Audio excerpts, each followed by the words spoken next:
And closer to home, Case Western Reserve University telling protesters it is time to go. But some students we've spoken to say they are not going anywhere. Harry Boomer is live in Cleveland with more tonight for us. Harry.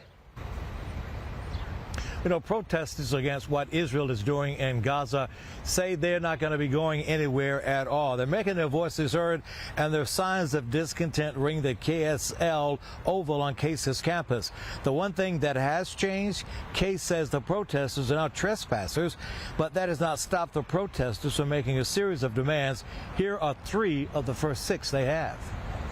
We would like amnesty for students that have conducted pro-Palestinian advocacy in the past. Our university has used our conduct policy in unorthodox ways to kind of harass students who particularly engage in pro-Palestinian advocacy.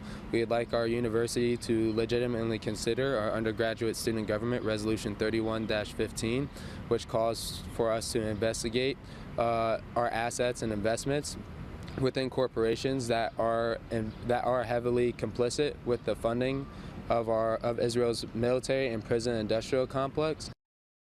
Now, I'll have the next 3 in my report next hour, but as you can see, the protesters are still here. They say they are not going to go anywhere. There are no police around at all either today, unlike at some campuses around the country.